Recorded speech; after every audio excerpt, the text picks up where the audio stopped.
दोस्तों, हमारा चंद्रमा नेचुरल सैटेलाइट है जो हमेशा से स्पेस एक्सप्लोरेशन के लिए आकर्षण का केंद्र रहा है।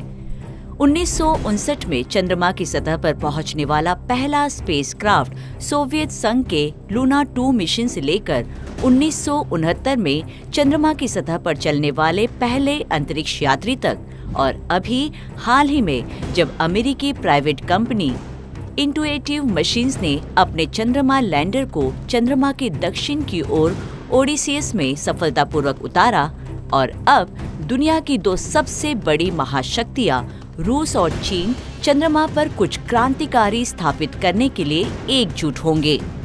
और इसने निश्चित रूप से अमेरिकी सरकार का ध्यान आकर्षित किया है, जो इस परियोजना पर कड़ी नजर रखे हुए है, क्योंकि ये नेशनल सिक्योरिटी से संबंधित हो सकता है। तो क्या चंद्रमा पर रूस और चीन के बीच ये गठबंधन अमेरिका को चंद्रमा पर कोलोनाइजेशन की रेस से बाहर कर देगा? और क्या रूस और चीन अमेरिका के खिलाफ कुछ खतरनाक योजना बना रही हैं? बताएंगे आपको हमारे इस वीडियो में। स्वागत है आपका विज्ञान 360 में। पिछली बार रूस चंद्रमा पर 1976 में गया था, जब रोबोटिक प्रोब लूना 24 चंद्रमा पर उतरा था। लेकिन अगस्त 2023 में रोसकॉस्मोस ने करीब 47 सालों के बाद चंद्रमा पर लौटने की कोशिश की, लेकिन अफसोस की Luna 25 spacecraft out of control हो गया और क्रैश हो गया, और इस तरह वो फेल लूनार लैंडर मिशन के रूप में खत्म हो गया। इसे चंद्रमा के साउथ पोल के पास बोगोस्वास्की क्रेटर के आसपास उतारने की योजना बनाई गई थी, लेकिन इससे न सिर्फ चंद्रमा पर उतरने बल्कि जल्द ही वहां एस्ट्रोनॉट्स भेजने के रशिया के उत्साह में कोई कमी नहीं आई। मॉस्को ने कहा कि वो आगे चंद्र मिशन लॉन्च करेगा और फिर joint Russian China crude mission और एक चंद्र बेस की संभावना तलाशेगा। रशिया के रोसकॉस्मोस और चाइना नेशनल स्पेस एडमिनिस्ट्रेशन द्वारा 2021 में एक समझौते पर हस्ताक्षर करने के बाद से चंद्रमा पर एक रिसर्च स्टेशन बनाने पर सहयोग कर रहे हैं। चीन का लक्ष्य 2030 से पहले चंद्रमा पर अपना पहला एस्ट्रोनॉट भेजने का है। दूसरी ओर रशिया अपने इतिहास में पहली बार अगले दशक में चंद्रमा पर उतरने के लिए अंतरिक्ष यात्री भेजने की योजना बना रहा है। साथ ही 2031 से चंद्रमा बेस बनाने का इरादा भी रखता है। रूस का इरादा है कि खनन द्वारा चंद्रमा के रिसोर्सेज की माइनिंग करना, लेकिन एक बात जिसने पूरी दुनिया को सोचने पर मजबूर कर दिया, वो है चंद्रमा की सतह पर बेहद शक्तिशाली चीज स्थापित करने को लेकर रशिया और चाइना के बीच गठबंधन यानी अलायंस। रूस की अंतरिक्ष एजेंसी रोसकॉस्मोस के हेड यूरी बोरिसोव ने कहा कि रूस और चीन 2033-35 के बीच चंद्रमा पर न्यूक्लियर पावर प्लांट लगाने के बारे में सोच रहा है। ये दोनों देशों द्वारा चंद्रमा की सतह पर अंतरिक्ष यात्रियों को भेजने के लिए तय टाइम फ्रेम्स के ठीक बाद की बात है। रशिया और चाइना जॉइंटली लूनार प्रोग्राम पर काम कर रहे थे और मॉस्को न्यूक्लियर स्पेस एनर्जी पर अपने एक्सपर्टीज के साथ भारी योगदान दे रहा है। बोरिसोव ने कहा कि उनका इरादा चीन के साथ मिलकर चंद्रमा की सतह पर एक पावर यूनिट डिलीवर और इंस्टॉल करने का है। न्यूक्लियर पावर प्लांट स्थापित करने की वजह ये है कि सोलर पैनल भविष्य की लूनार सेटलमेंट्स को पावर देने के लिए पर्याप्त इलेक्ट्रिसिटी मुहैया कराने के काबिल नहीं होंगे। उन्होंने ये भी कहा कि हो सकता है कि इस प्रोजेक्ट को इंसानों की मौजूदगी के बिना पूरा करने की जरूरत होगी। बोरिसोव ने न्यूक्लियर पावर्ड कार्गो स्पेसशिप बनाने की रूसी योजना के बारे में भी बात की। उन्होंने कहा कि परमाणु रिएक्टर को ठंडा करने के तरीके का समाधान ढूंढने के अलावा प्रोजेक्ट से संबंधित सभी तकनीकी सवालों को सॉल्व कर लिया गया है। तो क्या रूस और चीन आखिरकार चांद पर न्यूक्लियर पावर प्लांट स्थापित करने में सफल होंगे?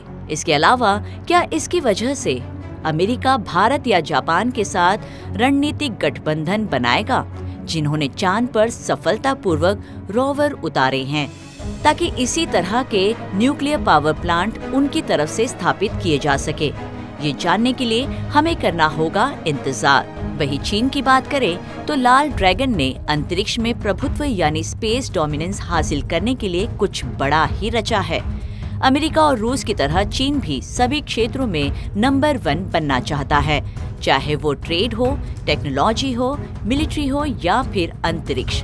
दिसंबर 2023 में चीन ने अपने मार्स सैंपल रिटर्न मिशन पर मार्स बर्ड 7 क्वाडकॉप्टर भेजने की योजना का अनावरण किया। साल 2028 और 2030 के बीच इसके लॉन्च होने की उम्मीद है और ये एक्स्ट्रा टेरेस्ट्रियल रोबोटिक में एक खास छलांग को रिप्रेजेंट करता है। क्वाडकॉप्टर में एक फोल्डेबल स्ट्रक्चर होता है जो मंगल ग्रह पर पारगमन के दौरान अंतरिक्ष संरक्षण के लिए अनुकूलित होता है। रेड प्लैनेट पर पहुंचने पर ये अपने आप से 0.22 पाउंड तक मंगल ग्रह के सैंपल्स को डिप्लॉय और कलेक्ट कर सकता है। एक ऐसी क्षमता जो सैंपल कलेक्शन की इफिशिएंसी और फ्लेक्सिबिलिटी को खास तौर पर बढ़ा सकती है और शायद स्पेस टेक्नोलॉजी में ये एडवांसमेंट काफी नहीं थी। इसीलिए अब चीन ने ऐसा काम किया जिसके बारे में किसी ने सोचा भी नहीं था। रेड ड्रैगन ने हाल ही में पूर्वोत्तर चीन में दुनिया का सबसे बड़ा स्पेस एनवायरनमेंट सिम्युलेटर बनाया है। Ground based space environment research platform ने टेस्टिंग पूरा कर लिया है और देश की बढ़ती अंतरिक्ष महत्वाकांक्षाओं को सपोर्ट करने के लिए ऑफिशियली चीन में काम कर रहा है। इसे सेसरी कहा जाता है, यानी space environment simulation and research infrastructure. ये उत्तर पूर्वी शहर हार्बिन में मौजूद है। पिछले साल जुलाई में शुरू हुए एक ट्रायल ऑपरेशन के बाद पिछले हफ्ते ही इसने अपनी नेशनल एक्सेप्टेंस रिव्यू पास की थी। ये मल्टी कंपोनेंट फैसिलिटी 50 फुटबॉल मैदानों के बराबर क्षेत्र में बनाई गई है। पृथ्वी की ऑर्बिट के नजदीक टेस्टिंग के अल्टरनेटिव के रूप में इक्विपमेंट और इंसानों के हेल्थ पर होने वाले असर की टेस्टिंग करने के लिए सेसरी में स्पेसिफिक स्पेस कंडीशंस को रिप्रोड्यूस किया जा सकता है। सुविधा का मुख्य मिशन चीन स्पेसक्राफ्ट के सेफ ऑपरेशन और अंतरिक्ष में लंबे वक्त तक इंसान की मौजूदगी को सपोर्ट करना है। 30 से ज्यादा देशों के 110 से ज्यादा यूनिवर्सिटीज और इंस्टीट्यूट्स ने भविष्य में प्लेटफॉर्म का इस्तेमाल करने के लिए एग्रीमेंट्स पर साइन किए हैं। 2045 तक चीन एक भयंकर स्पेस पावर बनना चाहता है और इसके लिए कॉम्प्लेक्स स्पेस एनवायरनमेंट की स्टडी करना बहुत इम्पोर्टेंट हो गया है। इससे न सिर्फ स्पेसक्राफ्ट की विश्वसनीयता की टेस्टिंग करने में मदद मिलती है, बल्कि एस्ट्रोनॉट की सेफ्टी और हेल्थ की सुरक्षा भी होती है। 2015 में चीन सरकार द्वारा अप्रूव्ड ये फैसिलिटी एरोस्पेस क्षेत्र का पहला प्रमुख मेजर रिसर्च इंफ्रास्ट्रक्चर है। ये एक्सपेरिमेंट्स और टेस्ट इक्विपमेंट को ऑर्बिट में किसी खर्च के बिना भेजने का एक कॉस्ट इफेक्टिव तरीका है। 4 प्रयोगशालाएं सिमुलेशन चैम्बर्स की मेजबानी करती है, जो माइक्रोग्रेविटी से लेकर सोलर रेडिएशन तक के वातावरण को फिर से बना सकते हैं। 4 प्रयोगशालाओं में एक व्यापक स्पेस एनवायरनमेंट लैब है, एक स्पेस प्लाज्मा साइंस के लिए है, इसके अलावा एक मैग्नेटिक एनवायरनमेंट की स्टडी करने के लिए और एक एनिमल ब्रीडिंग रूम भी शामिल है। हर प्रयोगशाला में कई सिमुलेटर होते हैं जो microgravity, solar radiation, space dust और बेहद कम तापमान के साथ कंडीशंस के अलावा अलग अलग सेट्स को फिर से बनाते हैं। तो ऐसे में क्या ये फैसिलिटी चीन को स्पेसक्राफ्ट्स लॉन्च करने और एस्ट्रोनॉट्स को अंतरिक्ष में भेजने के लिए स्पेस इक्विपमेंट को तेजी से टेस्ट करने में मदद करेगी और शायद किसी दिन मंगल ग्रह पर भी? क्या सेसरी इलॉन मस्क के स्पेस एक्स और यूएसए से पहले प्लैनेटरी कॉलोनाइजेशन में जीत हासिल करने के लिए चीन को मदद करेगी? आपको क्या लगता है? अपनी राय कमेंट कर हमें जरूर बताएं। विज्ञान से जुड़ी ऐसे ही इंटरेस्टिंग खबरों को जानने के लिए हमारे चैनल विज्ञान 360 को सब्सक्राइब करें और बेल आइकन को प्रेस करना ना भूलें।